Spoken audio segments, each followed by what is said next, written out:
امام ربانی رضی اللہ تعالیٰ عنہ آپ پڑھیں، آپ کی تجدید کا 23واں سال ہے۔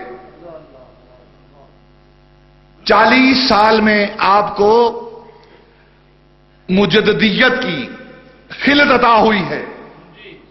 40 سال کی عمر میں اتباع مصطفی ہے۔ نبی پاک صلی اللہ علیہ وسلم آپ نے بھی 40 سال کی عمر میں اظہار نبوت کیا ہے، اظہار نبوت کیا ہے۔ یہ نہیں کہ آپ کو 40 سال بعد نبوت ملی ہے، نا، 40 سال بعد اعلان نبوت کیا ہے، اظہار نبوت کیا ہے۔ آپ تو پیدائشی نبی ہیں۔ قرآن کا مطالعہ کیجئے، وَإِذَا أَخَذَ اللَّهُ مِيثَاقَ النَّبِيِّينَ۔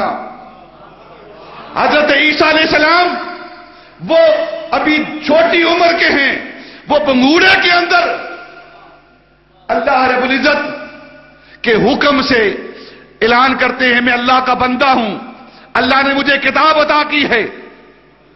عیسیٰ علیہ السلام قبر کے بنگوڑے کے اندر وہ اپنی نبوت کا اظہار کر رہے ہیں، اور نبی پاک صلی اللہ علیہ وسلم کے بارے میں یہ کہا جائے کہ 40 سال بعد نبوت ملی ہے؟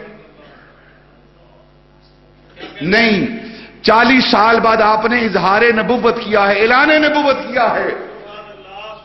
آپ تو اس وقت بھی نبی تھے جب آدم علیہ السلام ابھی گارے اور مٹی کے درمیان تھے، پانی اور مٹی کے درمیان تھے، اس وقت بھی آپ نبی تھے۔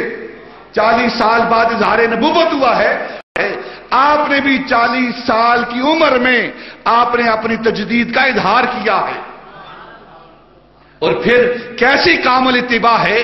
آپ حضرت امام ربانی رضی اللہ تعالیٰ عنہ کی سیرت کا مطالعہ کریں کہ نبی پاک صلی اللہ علیہ وسلم کی ایسی کامل اتباع اللہ رب العزت نے عطا کی ہے کہ جب پیدا ہوتے ہیں جس طرح نبی پاک صلی اللہ علیہ وسلم مختون پیدا ہوئے ہیں،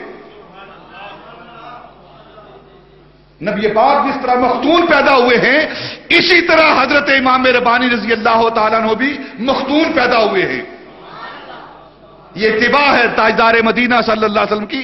اللہ رب العزت نے ایسی اتباع عطا فرمائی ہے کہ نبی پاک بھی مختون، یعنی کہ جب پیدا ہوئے ہیں ختنہ ہو چکا ہے، مختون پیدا ہوئے ہیں، اور جب حضرت امام ربانی پیدا ہوتے ہیں تو وہ بھی مختون پیدا ہوتے ہیں۔ اور پھر آپ کی صفت کیا ہے؟ جس طرح نبی پاک صلی اللہ علیہ وسلم کے جسم اقدس پر کبھی مکھی نہیں بیٹھی، اسی طرح حضرت امام ربانی کے جسم اقدس پر بھی کبھی مکھی نہیں بیٹھی۔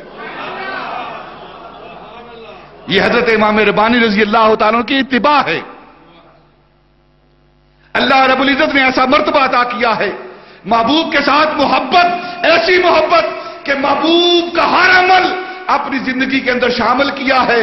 تو اس اتباع کے صدقے میں اللہ رب العزت نے ایسا وجود بنایا کہ جس وجود پر کبھی مکھی نہیں بیٹھتی تھی، اور پھر آپ کا ایسا وجود ہے کہ آپ کو پسینہ نکلتا تھا لیکن پسینے سے بدبو نہیں، خوشبو آتی تھی۔